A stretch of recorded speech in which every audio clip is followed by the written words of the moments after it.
national security, President Bola Tinubu approves membership for United States-Nigeria Working Group.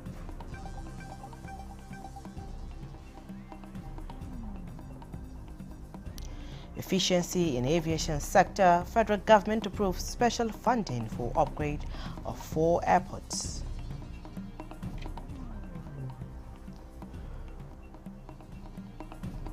Federal Capital Territory Administration terminates contract of ongoing Apokashi Road project.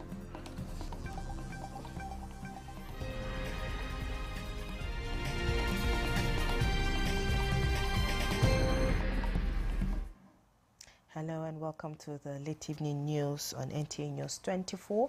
I am Frama Panyi.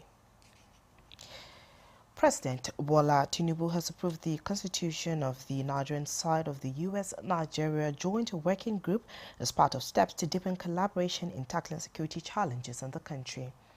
The composition of the Joint Working Group was part of the agreement reached during the recent trip to Washington, D.C. by a high-level Nigerian delegation led by the National Security Advisor, Nuhu Ribadu. A statement by Special Advisor to the President on Information and Strategy, Bayo Onanuga, says Ribadu is to lead the Nigerian side of the Joint Working Group, supported by a multi-stakeholder team comprising senior officials from relevant government establishments. Members of the Joint Working Group include the Minister of Foreign Affairs, Yusuf Maitama Tugar, Minister of Defense, Muhammad Badaru Abubakar, Minister of Interior, Olubumi Tunjiojo, Humanitarian Affairs, Dr. Bernard M. Doro, Chief of Defense Staff, General Olufemi Oluyede, Director General of the National Intelligence Agency, Ambassador Mohammed Mohammed, and Inspector General of the Nigeria Police Force, Kayode Egbetuku. Ms. Idayat Hassan of the Office of the National Security Advisor and Mr. Paul Alabi of the Embassy of Nigeria in the U.S. will serve as the Secretariat. President Tinubu has urged members of the Joint Working Group to work assiduously with their U.S. counterparts to ensure smooth operationalism of all agreements across sectors. Now, lawmakers in the House of Representatives have continued the advocacy to beef up national security by calling on the security agencies to step up the game in intelligence gathering and deployment of modern technology to track terrorists and other perpetrators of crime. National Assembly correspondent Metari Ikmen has details. The police, the army... The debate on national security gets intense in the Green Chamber on the third and final plenary session of the week. We cannot pretend that these threats are isolated. The crisis is now national, and the suffering is real. Bullets alone cannot kill ideology. It is high time we tackle the issue of unemployment. I say kudos to Mr. President for declaring the state of emergency. But unfortunately, Mr. Speaker, the reward system in the Nigerian police is weak. We have enough force in this country to solve the problem, and that is why the Commander-in-Chief is taking this step forward. Critical questions are asked regarding the capacity of the intelligence agencies. NSA or DSS is being abused through a video. They will go after that person and track their location. Why is this one so difficult to track? The United Arab Emirates has released names of terrorist sponsors. In this country, the names of these sponsors are yet to be released to face justice. What message are we passing? Create a national intelligence fusion center for real-time sharing of information. Deploy technology in such a way that will enhance our forces. To buy more drones and digitalize our security. As parliamentarians make recommendations, timely justice delivery is considered a deterrent to terrorist activities. There's this idea that justice is served differently, and it affects the problem. Establishment of special court or tribunal to try terrorism-related offenses. Meanwhile, the House has commenced public hearing on 3 bills to amend the Code of Conduct Bureau and Tribunal Act. Our objectives include enhancing the operational independence of this institution, improving their investigative and adjudicatory powers, and and ensuring that the due process and fair hearing are being respected in handling of cases involving public officers. Lawmakers emphasized the need to strengthen the legal framework, establishing anti-corruption bodies to make them effective. From the National Assembly, Mitaire Ikben, NTA News. And 3 days after the presidential directive, about 12,000 officers have been recalled from VIP protection assignment. Inspector General of Police Kaide Egbetokun announced this at a meeting with strategic police managers at the force headquarters, Abuja. Francis Form reports. Criminal elements must not only be intercepted, they must be outmaneuvered. It is the first major strategic managers conference following recent security breaches in some parts of the country.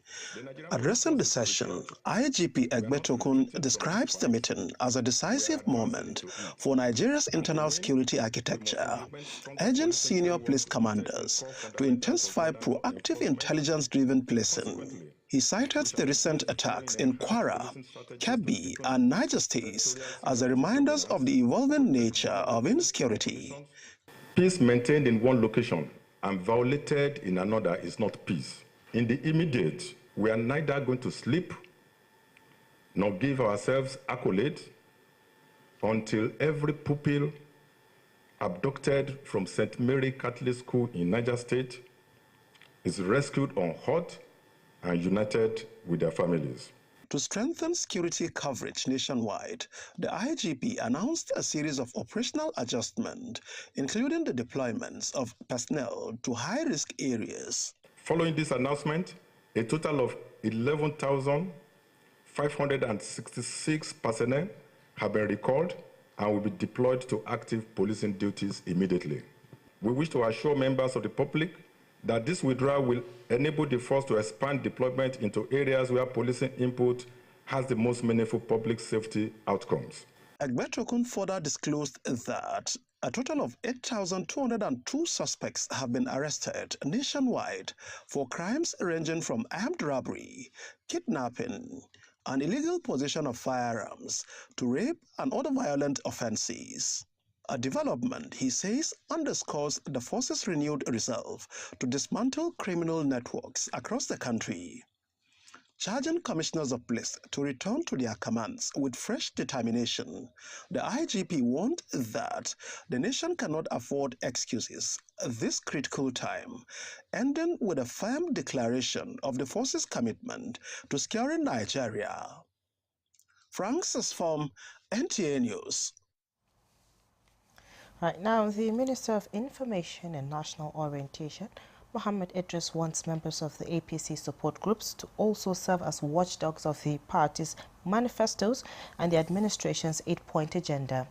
This was at the maiden meeting between the government spokesman and leaders of various APC support groups held behind closed doors. Saluhu Abdullahi Gwanara reports.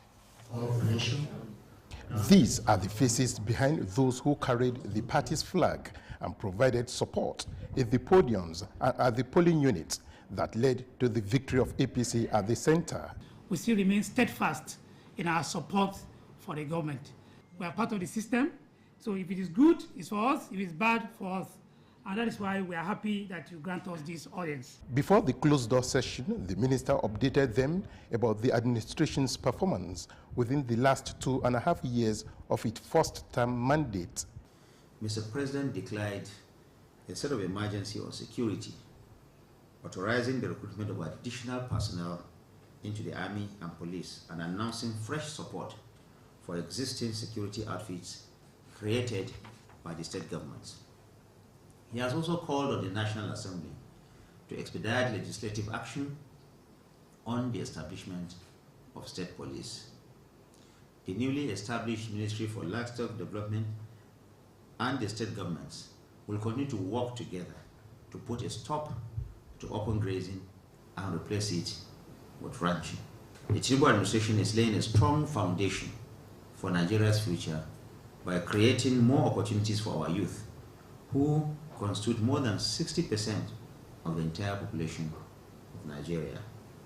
We have an unprecedented number of youth heading ministries, departments, and agencies. Like its bold signature campaign messages, he said The administration is creating a sustainable future for Nigeria and Nigerians. Being a first interactive platform, their energy seems undiluted and their commitment steady for future engagement. In Abuja, Salihu Abdullahi Gwanara, NTA News. President Bola Tinubu has approved special funding to upgrade Nigerian Airspace Management Agency's equipment, moving the agency's procurement from regular budget to a dedicated fund. The Minister of Aviation and Aerospace Development, Festus Keyamo, made the revelation at a quarterly stakeholders engagement. Ladibala reports. The minister's announcement underscores the federal government's commitment to modernizing Nigeria's aviation infrastructure, with the special funds set to accelerate the upgrade of NAMA's equipment. Mr. President has graciously agreed to get special funding outside the budget to upgrade the equipment of NAMA. And so we have that special funding now. We also access the funds. The Nigerian Airspace Management Agency has also granted 4 airports approval to operate up to 10 p.m. The airports are Eola International Airport, Sir Mbakwe International Cargo Airport, Owerri, General Tunde Idiagbon International Airport, Ilori, and Akanu Ibiam International Airport in Enugu. This decision follows calls from stakeholders to extend flight hours beyond the current Abuja-Lagos schedule. We upgraded communication equipment in 4 additional airports and navigational equipment in 3 more airports. We have been able to install instrument landing system, which is meant for international flight. That is why we don't see delays in landing most of the time and delays in departure. NAMA has also established a fully functional flight calibration unit for checking navigational aid and validating instrument approach procedures. In Abuja, Ladibala, NTA News. Minister of the Federal Capital Territory, Nyesom Wike, has terminated the contract for the ongoing Apo-Kreshi Road project and re-awarded it to a new contracting firm. The minister disclosed this during an inspection tour of ongoing projects within the city centre. Onozi Yakubu has the details. In a bid to see things for himself and ascertain the level of work, the FCT Minister Nyesom Wike embarked on an inspection tour of ongoing project sites, from the road rehabilitation work in Karu to the construction of an access road within the Gishiri district and the Apo-Wasa Expressway, otherwise known as Outer Southern Expressway. It is a race to deliver on schedule. FCT Minister Nyesom Wike, while applauding the commitment of the contracting firms, announced the termination of the contract for the Apo-Kreshi Road project. In the meantime, another firm has been contacted for the job, which has commenced in earnest. This, he clarifies, is to meet the yearnings and aspirations of the residents. If you go there now, you see that they've started a work. It's a road that so many people are very interested, because it will decongest some of these areas. So we feel it, and that's why, and like I said, we come to continue to play politics when it concerns the welfare of the people. That road has been terminated, and the road leading from Kubwa to Buhari has also started, so that that will be an alternative route to Buhari. That's also awarded to SCC. While in Karu, the minister pledged to pay compensation on a structure that impedes on the construction of a drainage. Onoze Yakubu, NTA News. Right now, Connected Development, Code Oxfam, and its partners have organized a close-out ceremony of 2 landmark 5-year interventions: the African Activist for Climate Justice AACJ and Fair for All F4A projects in Abuja. Dr. LRB reports that conversations on climate justice, fair taxation, natural resource governance, and community resilience are shaping national and global priorities at the event. We will bring you the film of that report right after the break. Furniture's legendary final sale of the year is here.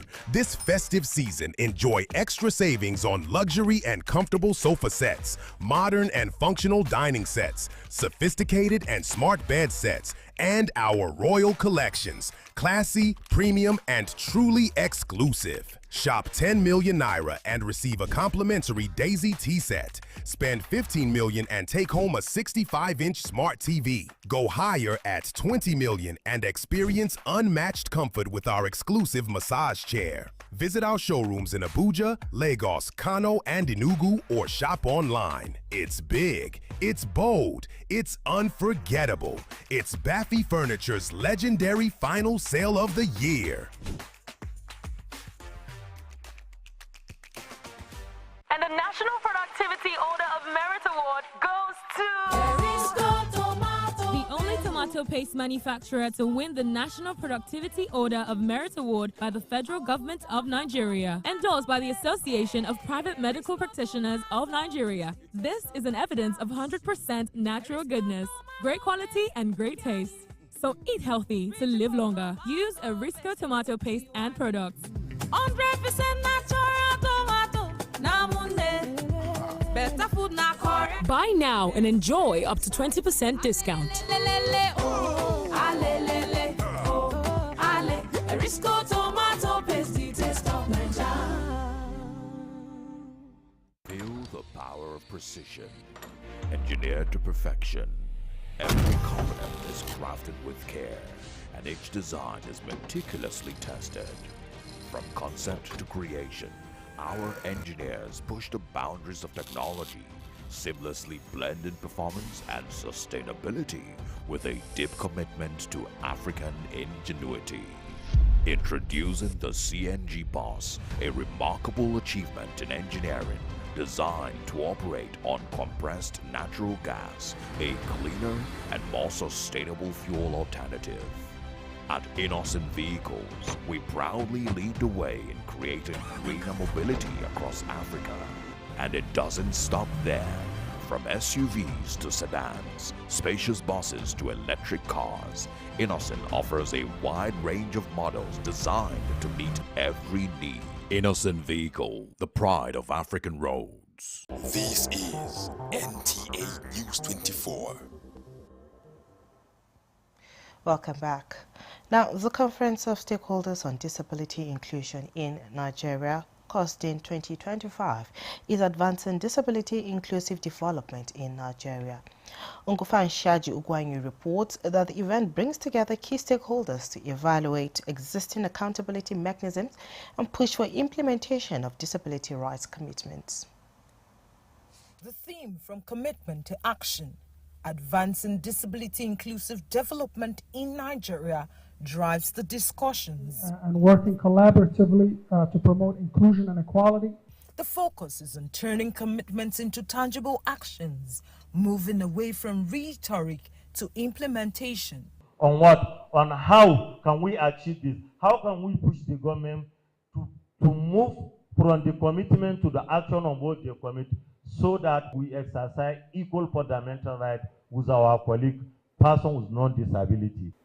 Inclusion framework, like we have noted, is founded one on rights and legislative framework. Persons with disability need a unique circle of life governance framework from when the child is born as a child with disability to death. Disability stakeholders here are pressing for political inclusion, advocating for financing mechanisms and empowerment of persons with disabilities. They provided leadership in disability inclusion around the African sub-region. We must do everything possible to invest in areas of businesses to scale up disability and provide opportunities for persons with disabilities. Now what left for us is for us to be included with a special seat in the National Assembly, which will be contested for by people with disability and also being representative of people with disability in the National Assembly.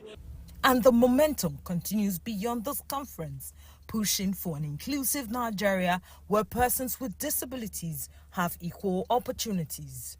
In Abuja, Gofan Shaji Ugwanyi, NTA News.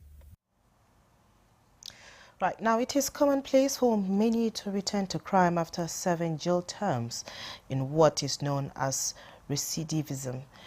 To this end, concerned stakeholders in the reformation process gathered for an annual lecture to tackle the menace. This seminar is a series focusing on shaping a correctional system that prioritizes reformation over detention and minor offenses in punitive measure. It brought together stakeholders to discuss a broad-based approach at addressing restoration of the dignity of former inmates from correctional centers through effective rehabilitation. To restore dignity, give hope, and support the rehabilitation and reintegration of inmates and ex-inmates across Nigeria. Ensure that people are not sent there for no good reason, and anyone who finds himself there should come out a better person. But as education partners, we also intervene in other aspects of education, like vocational education. Right now, the new leadership of the National Youth Congress has been unveiled with a promise to meaningfully engage the youth population. National President of the Nigerian Youth Congress, NYC Jethro Anum, said the council will work effectively with the government to achieve all of its lofty goals for the Nigerian youth constituency. I believe our vision cut across the whole nation. We encapsulate and carry both the educated and uneducated youths together, have them do something meaningful that will take them away from becoming tools in the hands of the enemies of the state. Even at the point that we are facing a lot of challenges, what I would call upon the youths in Nigeria is to continue to be resilient, continue to be hopeful, and continue to be focused.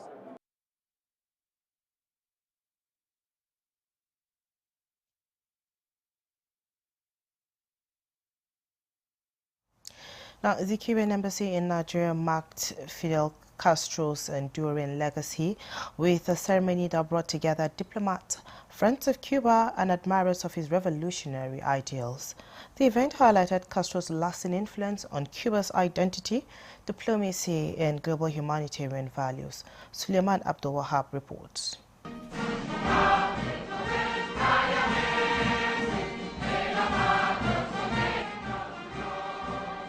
During the commemoration, guests were reminded of Castro's central role in shaping modern Cuba and its commitment to sovereignty, social justice, and international solidarity. Y si después de un zanjón hubo una vez Baraguá. Cuban ambassador to Nigeria, Miriam Morales Palmero, highlighted that despite changing time, Fidel Castro cannot be forgotten. Legacy is not a closed chapter. It's a living commitment that calls to us die after die. Dear friends, brothers and sisters, thank you once again.